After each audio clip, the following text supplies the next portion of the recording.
Virat Kohli. He was the most eligible bachelor in town until he got married to our favorite Anushka Sharma. बरोबर.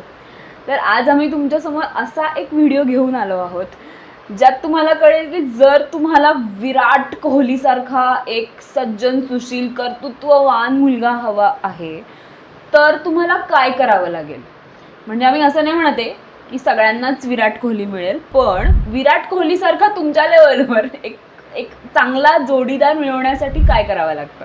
Yes, तर याच विषयावरचा आजचा हा episode. Let's start. This is S and this is G. तर मला असं वाटतं की विराट कोहली मिळवण्यासाठी पहिलं तर तुम्हाला अनुष्का शर्मा व्हावं लागतं. म्हणजे हेच उत्तर आहे याचं, पण ते कसं करायचं. हां, तर आपण आज अनुष्का शर्माच्या थोड्या गुणांविषयी बोलूयात की तिच्या म्हणजे ती काय नक्की, म्हणजे तिला तिच्यात असं काय आहे की तिला विराट कोहली मिळाला. बरोबर. तर मला असं वाटतं पहिला मुद्दा असा आहे की तिने तिचं बॉलिवूडमध्ये एक स्थान निर्माण केलं होतं ऑलरेडी. म्हणजे विराट बरोबर तिचं रिलेशनशिप सुरू होण्याआधीच तिच्याकडे तिचं स्वतःचं आयुष्य होतं, तिचं सोशल सर्कल होतं, तिच्या कामाची लोकांनी दखल घेतली होती, अवॉर्ड वगैरे मिळाले होते तिला, आणि तिचं असं एक स्वतःचं लाईफ होतं. आणि त्यानंतर मग तिने एक जोडीदार शोधला. आणि याचा फायदा असा होतो की जेव्हा तुमची स्वतःचं एक आयुष्य तुम्ही स्वतः घडवलेलं असतं, तुम्ही ज्या कुठल्या स्टेजवर असाल लाईफच्या, समजा तुम्ही कॉलेजमध्ये असाल तर कदाचित तुम्ही काही एक्स्ट्रा करिक्युलर ॲक्टिव्हिटीमध्ये भाग घेता, तुम्हाला खरंच चांगला फ्रेंड सर्कल मिळालेला असतो, किंवा तुम्ही म्हणजे काहीतरी असता, कुठेतरी तुम्ही कॉन्ट्रीब्यूट केलेलं असतं, तर तो जो ग्लो आहे ना तो आंतरिक असतो. त्यानंतर एक आंतरिकरित्या तुम्ही तेजाचं वलय घेऊन फिरत असता असं मला वाटतं.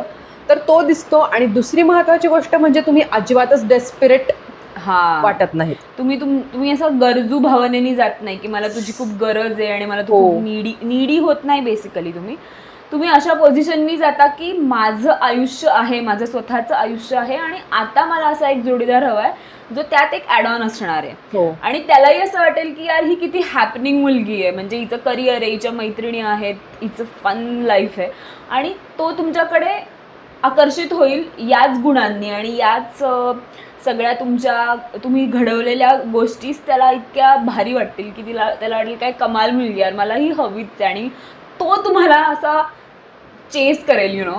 अशा पोझिशनवर तुम्ही स्वतःला नेऊन ठेवलं पाहिजे. एक्झॅक्टली. तर पुढचा मुद्दा की अनुष्का शर्मामध्ये अजून असं काय होतं की जेणेकरून विराट कोहली तिच्याकडे असा हुक्ट होता.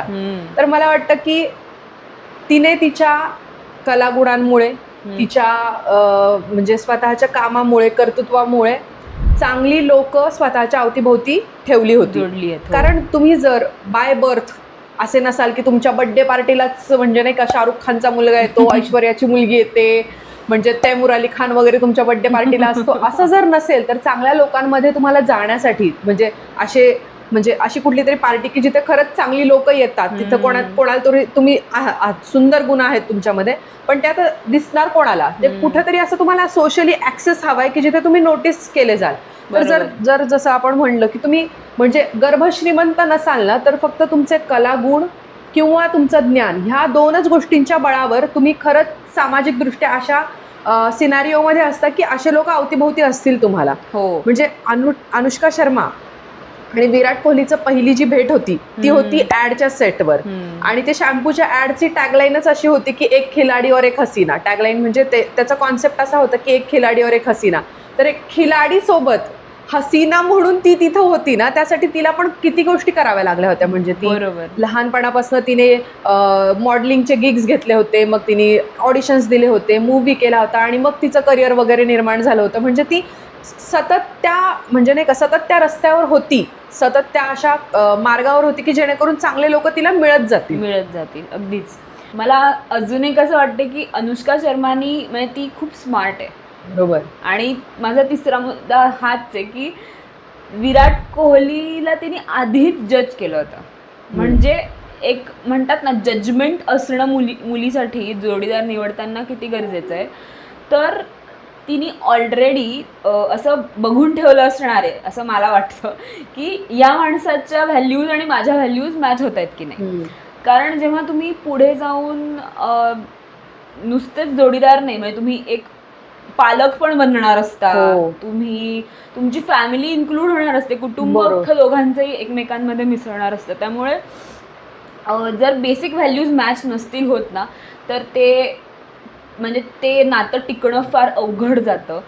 तर एका इंटरव्ह्यूमध्ये विराट असं म्हणला होता की I would like to become a dad one day, I don't know when, but I would surely like to become one, असं त्याचं स्टेटमेंट होतं. I think I'll be a great dad. I cannot say when it's going to happen, but I think I'll make a wonderful dad. तर जेव्हा विराट बद्दल अनुष्का विचार करत असेल की बहुतेक आमच्यात काय होऊ शकतं बरं का, तर तेव्हा मला असं वाटतं की हा इंटरव्ह्यू तिने नक्की बघितला असणार आहे. बरोबर. कारण जर तिला स्वतःला मुलं बाळ हवी आहेत, तिला जर स्वतःचं एक कुटुंब निर्माण करायचंय, तर असा मुलगा ज्याबद्दल मी विचार करते त्यालाही तेच वाटतंय का, बरोबर. हे प्रेडिक्ट करणं बरोबर. खूप गरजेचं आहे. म्हणजे असं झालंय माझ्या बघण्यात की नंतर म्हणजे एंगेजमेंट ठरल्यावर वगैरे डिसिजन घेतलेत लोकांनी की तुला मूल हवंय की मला नकोय, की म्हणजे काय इतकंच नाही, कुठे राहायचंय, कोणत्या शहरात राहायचंय, हो, न्यूक्लिअर फॅमिलीत हो. राहणार आहेत, कसे म्हणजे काय तुम्हाला. आणि मला असं वाटतं की हे फेअर तेव्हाच असेल कुठलं पण रिलेशनशिप जेव्हा दोघांची पण असं नाही का कोणीच घुटमळत नाहीये, दोघं पण म्हणजे फुलफुलून म्हणजे नाही का छान, खरंच म्हणजे असं कुठल्या कंडिशनवर नाहीये की एक गोष्ट मला बिलकुलच करायची इच्छा नाहीये, हे तुमचंही नको व्हायला आणि समोरच्याचंही नको व्हायला. बरोबर आहे. तर जेव्हा तुम्ही तुमचा विराट कोहली शोधायला जाल किंवा तुमच्या बघण्यात कोणी असेल, तर तुमच्या व्हॅल्यूज आणि त्याच्या व्हॅल्यूज मॅच होत आहेत का हे नक्की बघा. आता पुढचा मुद्दा म्हणजे अनुष्का शर्माचं एक अजून आहे की जे आपण पण बऱ्याचदा डिस्कस केले, की तिची एक गोष्ट आम्हाला खूप आवडते की ती एक कॉफीचा शो येतो अतिशय कॉन्ट्रोवर्शियल, त्या शोमध्ये सुद्धा तिने तिचं असं म्हणजे नाही का पॉईज मेंटेन केलं. त्या शोमध्ये जाऊन सुद्धा तिने भलत्या कॉन्ट्रोवर्सी कधीच क्रिएट केलेल्या नाहीये, बरोबर. कोणाला दुखावणारे स्टेटमेंट्स दिलेले नाहीयेत. तिथे सुद्धा म्हणजे तिने मी वेल मॅनर्ड आहे आणि मी चांगल्या पालकांनी मला वाढवलंय, अशा चांगल्या घरातलं येते हे तिने तिथे सुद्धा दाखवलंय. हो, ती कुठेच असं तुम्हाला काहीतरी उगाच बडबड करते, ब्लॅबर करते आणि बळच कॉन्ट्रोवर्सी करते असं कुठेच ती दिसले. त्या सोफ्याच्या काउचवरच नाही म्हणते मी, फक्त तिथेच नाही, रादर मीडियामध्ये कुठेच तिने हे केलेलं नाहीये. हा, ती बऱ्याचदा स्नॅप आउट झाली आणि चिडून उत्तरं दिली आहेत, पण तिने म्हणतो ना असं नीचपणा नाही केलाय. आणि याच पुढे मला असं वाटतं की ती ना जसं वेल मॅनर्ड वागते तसं ती स्वतःच्या वेळेची किंमत पण खूप करते. म्हणजे स्वतःच्या वेळेची किंमत किंवा स्वतःच्या रुटीनला महत्त्व देणं हे ती खूप करते. म्हणजे असं कॅटरीनाच्याच एका इंटरव्ह्यूमध्ये तिने सांगितलं होतं की अनुष्का अशी आहे की मी तिला म्हणलं 8 की 9 वाजल्यानंतर की अनुष्का थांब, थोड्याच वेळात बार सुरू होणार आहे, आपण सगळे मजा करूयात, थोडं एक एक ड्रिंक घेऊयात, तर ती अशी की 9 वाजलेत नाही, मला जायचंय, आणि ती थांबत नाही म्हणजे नाही. मग मला असं वाटतं की अशी स्त्री एका इंडियन टीमच्या क्रिकेटरला अडॉप्ट करू शकते. बरोबर आहे. कारण त्याच्या म्हणजे त्याचं पण किती टाइम टेबल असणार आहे, त्याचं पण किती डाएटचं ते असणार आहे की हेच खायचंय, हे नाही खायचंय, किंवा याच वेळेत उठायचंय वगैरे वगैरे, जे काही असेल. जेव्हा ती स्वतःच्या वेळेची किंमत करते तेव्हाच ती त्याच्याही वेळेची किंमत करू शकते आणि ते सगळं निभवू शकते.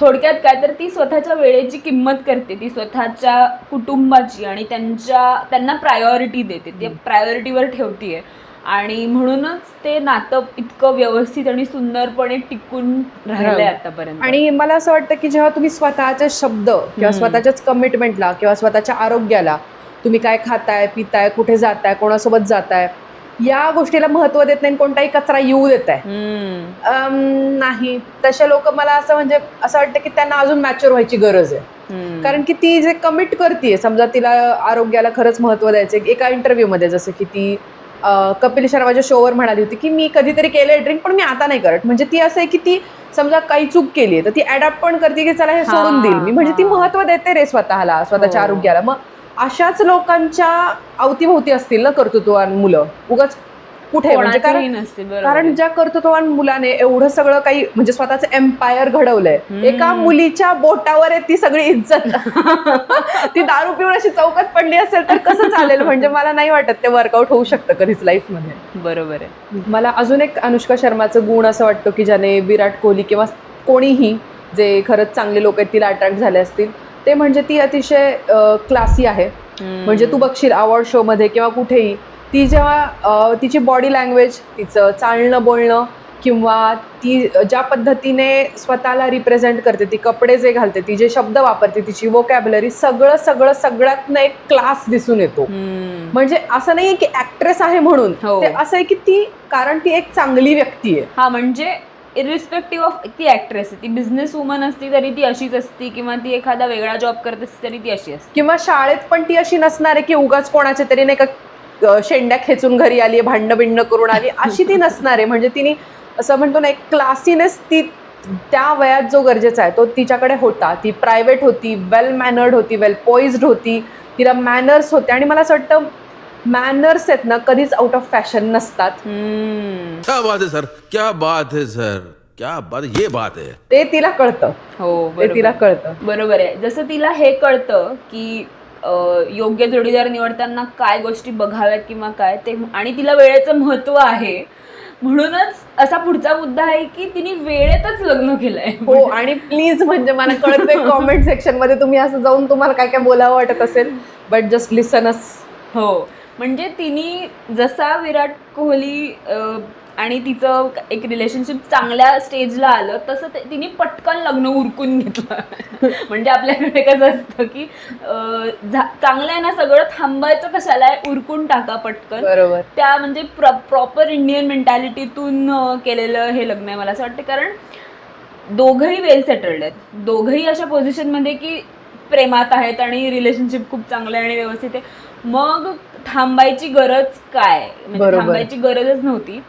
आणि पुढच्या सगळ्या गोष्टी लक्षात घेता तिला हे कळतं की वेळेत गोष्टी करणं आणि वेळेत आणि त्या व्यक्तीबरोबर आपलं एक पुढचं आयुष्य सुरू करणं हे पण तर खूप गरजेचं. आणि काही कारणही नव्हतं, कारण की जसं तू म्हणाली करिअर सेटल्ड आहेत दोघांचे. म्हणजे काही कारण जर नसेल रास्त आणि तुम्ही ओके असाल, आणि मला वाटतं समजा समोरच्या व्यक्तीला वाटतं की आता तू हरकत नाहीस जोडीदार म्हणून ये माझ्या आयुष्यामध्ये, तर मग तिने त्यावेळेला उगाच त्याला असं म्हणतो ना की असं कोल्लं नाहीये.